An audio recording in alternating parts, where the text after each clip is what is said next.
या ठिकाणी करत आहोत।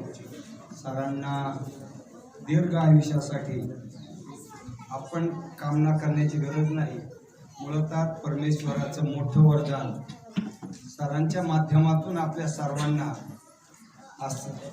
या ठिकाणी प्रथमतः मी आमच्या सर्व परिवाराच्या वतीने एक आनंददायी अशा पुढच्या जीवनासाठी सरांना आपण सर्वजण शुभेच्छा देऊ। खरं म्हणजे आज या ठिकाणी एक आनंद उत्सव असा मंदिरामध्ये आपण सर्वजण साजरा करत आहोत। मग राजकीय क्षेत्रातील व्यक्ती असो, औद्योगिक क्षेत्रातील असो, सामाजिक क्षेत्रातील असो किंवा प्रशासकीय क्षेत्रातील असो, समस्या आणि समस्याचं निराकरण करण्यासाठी आपण कुठेतरी जात असतो। आणि म्हणून आज या ठिकाणी आपण सर्वजण आपल्या सर्वांच्या गुरुस्थानी असणाऱ्या आदरणीय सरांना या ठिकाणी शुभेच्छा देण्यासाठी एकत्र आलेला। आज तीर्थयात्रा किंवा मंदिरांचं निर्माण हे सगळं आपण पाहत असतो, परंतु समाधान आणि जीवनाचा आनंद नेमकी अंतर्मनातील आपली जी प्रेरणा असते त्या प्रेरणेतून असतो, आणि ती प्रेरणा आपल्याला गुरूंच्या माध्यमातून मिळत असते। रोज 2012ला पहिल्यांदा आमचा सोलापूर येथे सरांचं दर्शन झालं आणि चर्चा झाली। 2011 तिचे मित्र सर्वांचे आमदार बच्चू भाऊ कडू,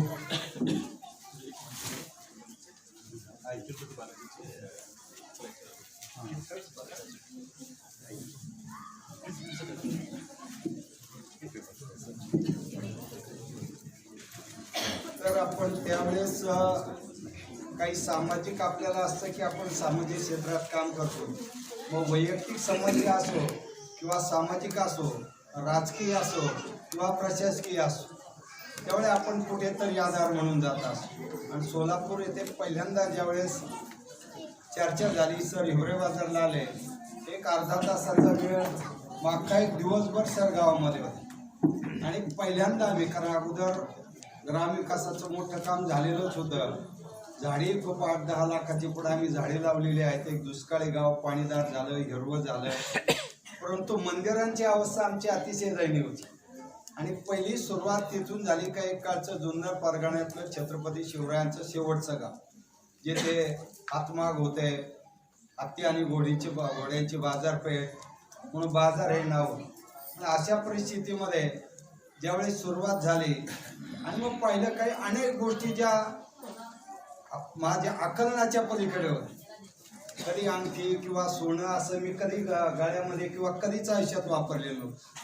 पहिल्यांदा सरांनी नाशिकला बोलवलं, थोडीशी चर्चा झाली, बालपणापासूनच्या काही गोष्टी आणि पुढे उलगडत गेल्या। पुढे जाऊन कॉलेज, मग महाविद्यालयीन जीवनामध्ये क्रिकेट खेळत असताना मग त्यावेळेस संघर्ष किती टक्के होता, यश किती टक्के होतं, हातात यायचं पण संघर्ष मोठा असायचा।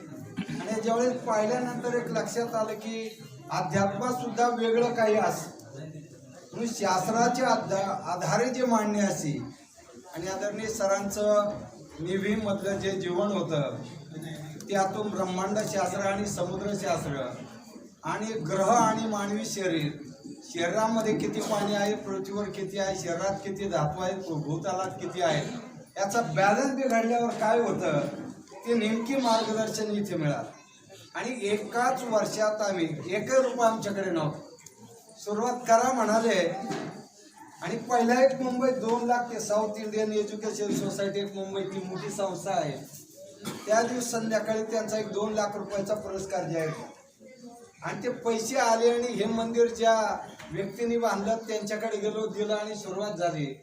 40 लाख रुपये लोकांनी गावात आणून दिले, अगदी जोरात 2.25 कोटीचे 10 मंदिर आम्ही बांधले। त्यात 3 पीर आहेत, एक बुद्धधाम आहे, मावलाया आहेत, मसोबा आहे, 60 सहित ओठ्या आणून बसवले। एवढे देव गावात असतात आणि एवढं सगळं होत गेलं।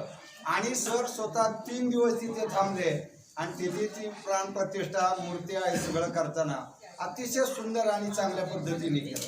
अनेक लक्षात आलं की या सगळ्या गोष्टी खरोखर असतातच। आता मध्ये मी ते IIM अहमदाबादचं ते इम्पॅक्टची मोठी कॉन्फरन्स सिंगापूरला होती आंतरराष्ट्रीय. तिथे त्यांनी यावर्षीचा चीफ गेस्ट म्हणून मला बोलवलं. एक 5 दिवस मी सिंगापूरमध्ये होतो. अनेक ठिकाणी पाहिले, थोडा काय शिक्षण संस्थाचा अभ्यास, ते सिंगापूरचं एक इंटरनॅशनल स्कूल आहे, तिथे एक व्याख्यान होतं. ते सगळं करताना पाहिलं, सिंगापूरमध्ये सुद्धा सरांचं जे ओशनॉलॉजी आहे ही पोलीस डिपार्टमेंट वापरतात. अख्ख्या युरोपमध्ये चोर पकडायला ही यंत्रणा वापरली जाते. 10 दिवस पुन्हा मी टोकियोमध्ये होतो, जपानमध्ये होतो. का ज्या जपानच्या टोकियो युनिव्हर्सिटीने जपानचे 3 प्रधानमंत्री दिले, तिथे आमचं वॉटर मॅनेजमेंट शिकवलं जातं. तिथे पण एक व्हिजिट होती आणि ते पाहिलं की जगभर हे सगळं वापरलं जातं. दुर्दैवाने आपल्या देशात त्याला अंधश्रद्धा म्हणलं जातं. आणि मग गेली 2 वर्ष आपण पाहिलं की सरांना काही, खरं म्हणजे आमच्या भगिनी कल्पनाताईंना आणि त्यांच्या कुटुंबाला खूप खूप धन्यवाद यासाठी आहेत की त्यांनी गेली 2 वर्ष सरांना जो मध्ये एक अपघात झाला होता त्याची पूर्वकल्पना अगोदरच होती की तो दिवस, ते टायमिंग, आणि एवढं करून एवढं. आणि मध्यंतरी जवळ आता हे 6-7 महिने US मध्ये फक्त ट्रीटमेंटसाठी जात होते.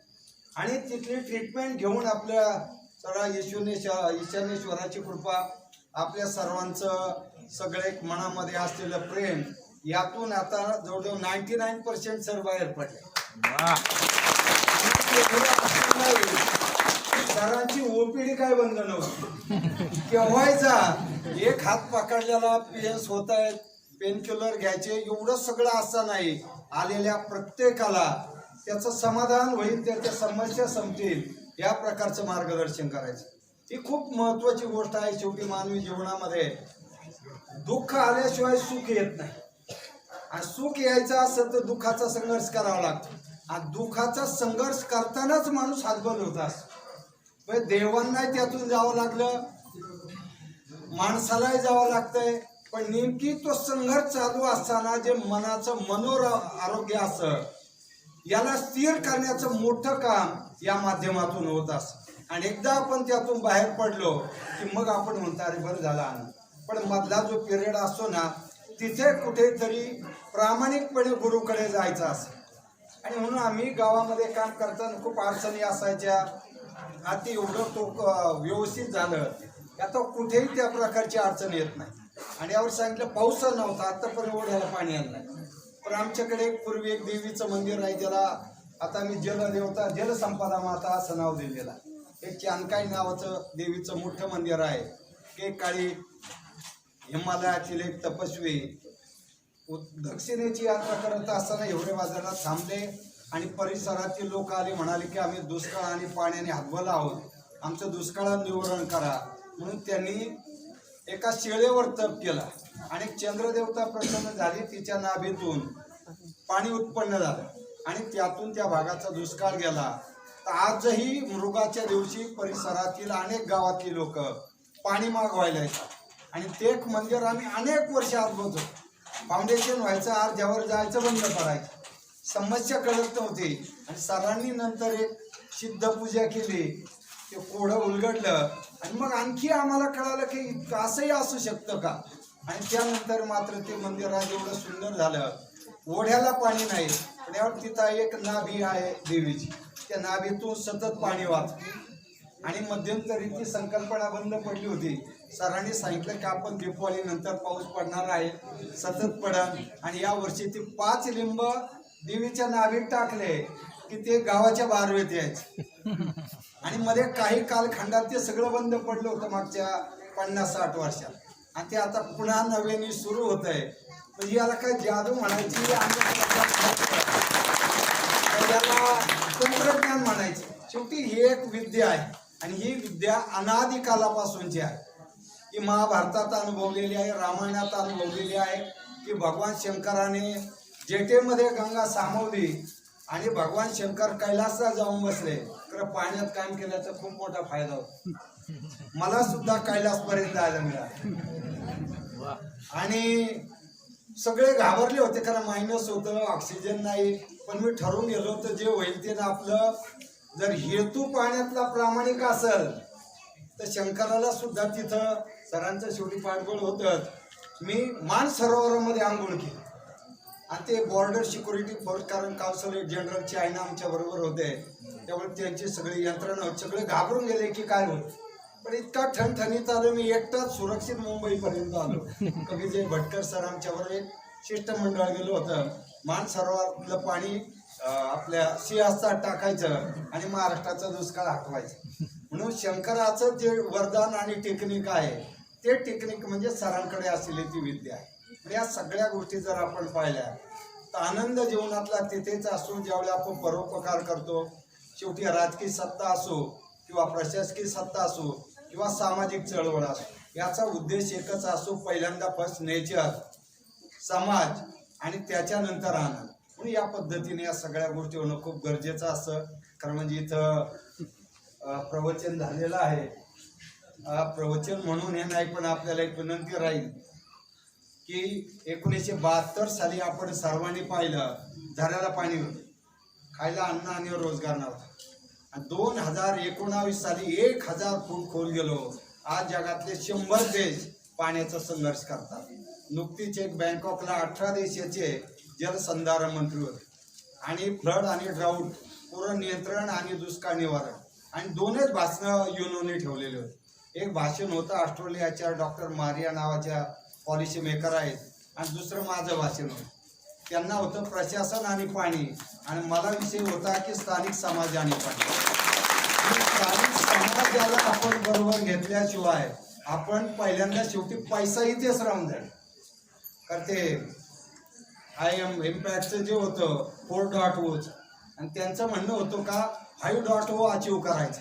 तिथं मी एवढंच सांगितलं की मागच्या 5 वर्षात आपण इलेक्ट्रिसिटी आणली, कॉम्प्युटराईज केलं, पुन्हा रोबोटिक्सपर्यंत आलो, पण पर्यावरणाकडे लक्ष दिलं नाही, पाण्याकडे लक्ष दिलं नाही. तर पुढच्या 50 वर्षात फक्त रोबोटिक्स आणि जेवढा पैसा गोळा केलाय तेवढाच इथं राहून जाणार आहे, एकही माणूस जिवंत राहणार. मग अशी परिस्थिती येणार असेल तर आपण सर्वांनी आता निसर्गाच्या माग लागणं गरजेचं आहे पैशापेक्षा. हे मला वाटतं जीवनातलं सर्वात मोठं आनंदाचं लक्षण असेल. का पैसा खूप आहे पण आनंद नाही. गेली 5 वर्ष आम्ही गावात आता आनंदावर काम करायचो. शेवटी GDP आपण काउंट करतो विकासाचा आणि पैशाचा, पण आनंदाचा GDP आपला खाली खाली चालला आहे. ज्या पंजाबने संपूर्ण भारताला जगवलं त्या पंजाबमध्ये प्रत्येक घरात कॅन्सर आहे, प्रत्येक घरात डायबिटीज आहे, आणि घरात एकतरी मुलगा किंवा मुलगी एक इंजेक्शन घेतं नसेल. ज्यावेळी त्यांचे मंत्री 10 जिल्ह्याचे कलेक्टर काही सरपंच जेव्हा आमच्याकडे आले त्यावेळी त्यांचं म्हणणं होतं तुम्ही नशामुक्तीचं काम कसं केलं हे सांगा, आणि दुसरं ऑर्गॅनिक कार्बन, म्हणजे आपल्या मातीतला सेंद्रिय कर्ब जो संपत चालला आहे याचा परिणाम आपण सगळं विष खायला लागलेला आहे. आणि म्हणून आपल्याला 2 गोष्टीकडे लक्ष देणं खूप गरजेचं आहे. कारण अध्यात्मातून आपण मार्गदर्शन घेतो आणि त्यातून आनंदी होण्याचा प्रयत्न करतो, पण याच बरोबर निसर्गाच्या बरोबर सुद्धा चालायला शिकलो नाही. तर आता आपण पाहत आहोत सगळं क्लायमेट चेंजमुळं चित्र बदललेलं आहे, आणि या बदललेल्या चित्राला आपल्याला बॅलन्स करायचं असेल तर ब्रह्मांड शास्त्राच्या माध्यमातूनच आपल्याला याला बॅलन्स करणं शक्य आहे. आणि ते बॅलन्स करण्यासाठी एवढी मोठी शक्ती आपल्याकडे आहे, तर याचा उपयोग आपण या फील्डमध्ये जाण्यासाठी सुद्धा करू. अन्यथा शहरं आणि गावं उद्याच्या भविष्यकाळात, कारण शहरात ते सगळे आउटलेट संपून गेले. आज पुण्यातली जी अवस्था झाली, मुंबईची झाली, चेन्नई घ्या, बेंगलोर घ्या, सगळं गावात काही राहिलं नाही. म्हणून माणसं शहराकडे चालली, आणि शहरात जातात हे चांगल्या प्लॉटिंग केल्या जागेत जात नाही. ही सगळी माणसं सगळ्या रेल्वे लाईनच्या कडेला, नाल्यांच्या कडेला, आणि त्याचा परिणाम शहराचे आउटलेट ब्लॉक झाले. सगळं पाणी स्लम मध्ये गेलं. तर सर्वात जास्त मनुष्यहानी, आर्थिक नुकसान या स्लम मध्ये झाले. 2.25 कोटीच्या मुंबईमध्ये 55-60 लाख लोक फक्त झोपडपट्ट्यामध्ये राहतात, आणि याला एकमेव कारण हे गावाकडे केलेलं दुर्लक्ष. म्हणून आमच्याकडे 70 कुटुंब मुंबई पुण्यातून परत आले. 1 लाख लिटर पाणी मुंबईचं आम्ही वाचवलं. मग एक गाव करू शकता, आपण का करू शकत नाही? आणि गेली 8-10 वर्ष हा बंधारा पाण्याने भरला नव्हता, आणि पाणी आणि पाण्या समस्या हा म्हणून यावर्षी भरतोय. कारण आता पूर्ण झाले म्हणून भरायला लागलाय. सकाळी जरा पाणी नव्हतं, आता 9:30 पाणी सुरू झालं. झाला तर उद्यापर्यंत 40% होईल, 100% होईल आणि नितळ पाणी व्हायला लागेल. कारण सगळी मोर इथं आले. मोर हा शुभ लक्षण असं. ज्या एरियामध्ये मोर येतात आणि ससे कमी होतात, सरांचीच भाषा बरं का ती माझी नाही. ससे आले का समजायचं विनाशाकडे चाललो आणि मोर आले का समजायचं समृद्धीकडे चाललो. भारतीय संस्कृतीने खूप प्रचंड मोठ्या प्रमाणात वरदान आहे, ते वरदान आपण विसरलो होतो, ते पुन्हा पुनरुज्जीवित करण्याचा प्रयत्न करू. कल परसों ही मैच हैदराबाद में लाइव किया था 10 मिनट कब से 10 चैनल और वीर प्रकाश राव जो इरिगेशन मिनिस्टर है वो सब पूरी गवर्नमेंट का प्रोग्राम था आपको तेलंगाना में. तो एक 4 दिन पहले आके देवस्थान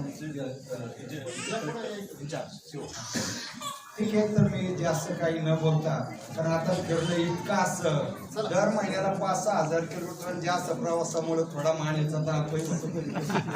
तर गेल्या 21 दिवसात मी 11,000 किलोमीटर जे ज्ञान आपल्याला आलेलं आहे. आम्ही कुठेही आता खूप लोक आमच्याकडे एवढे पैसे देतो, आम्ही सांगितलं पैशासाठी काही करायचं नाही, पण जे करतात त्यांना आता मार्गदर्शन करत राहायचं. दर महिन्याला 2-4 कमीत कमी 2 राज्यामध्ये जातो. उद्देश एकच आहे, गेल्या 30 वर्षात जो अनुभव आला, पर्यावरण, पाणी, स्वच्छता, व्यसनमुक्ती, आता ही चर्चा भारताची नाही जगात समस्या आहे. आणि म्हणून तिथे जे काम केलं त्या कामाला एक मोठं आध्यात्मिक पाठबळ सुद्धा सरांच्या माध्यमातून मिळालं. कारण मी थोडा 2012 पर्यंत खूप आक्रमक असायचं, कारण खूप चांगलं केलं आणि एखादा निगेटिव्ह गावात काय झालं काही एकदम राग यायचा खूप. आणि 12 नंतर मात्र थोडं सरळ सानिध्यात आलो, इतका नॉर्मल झालो. त्यामुळे कोणी काही केलं तर काहीच बोलायचं आणि त्याचा खूप सकारात्मक उद्योग. कारण पूर्वी त्रास झाला की 2 दिवस जेवण बंद व्हायचं आणि आता त्रास झाला नाही तर जेवण जात नाही. याही गोष्टी खूप महत्त्वाच्या आहेत. म्हणून आपण सर्वजण याच पद्धतीने काम करू. कारण तुकोबरायांनी सुद्धा जाता आता 2 ओळी तुकोबरायांच्या सांगणं जरा गरजेचंही वाटतं की अशा सामाजिक हातबल अवस्थेमध्ये तुकोबरायांनी समाजाला जो एक आधार दिलता, कोण आम्हापाशी शिनवलं भागवलो तुझं विना उपजे पांडुरंगा, कोणापाशी आम्ही सांगावे सुख दुःख, कोण तहान आणि भूक निवारी. कारण दुष्काळ 1650-51 तो शेवटच्या 10 वर्षातला घर गेलं, दार गेलं, प्रपंच गेला आणि जगाच्या पाठीवरची पहिली कर्जमाफी ही तुकोबरायांनी केली होती. आणि म्हणून बरे झाले देवा निघाले दिवाळी, बरी गेली पिढा या दुष्काळे, हे फक्त संतच म्हणू शकतात. आणि म्हणून ती एक मोठी प्रेरणा सर्वांच्या आध्यात्मिक आपल्याकडे आहे. त्याच परंपरेत सरांनी एक वेगळ्या पद्धतीने हे तंत्र आहे, हे जादूटोणा नाही, या माध्यमातून जी आध्यात्मिक बैठक मांडली खूप महत्त्वाची आहे. आणि आता खूप मोठाली माणसं प्रशासन, मला वाटतं 90% प्रशासनाची माणसं इकडे येतात, फक्त दिवसा येत नाही जरा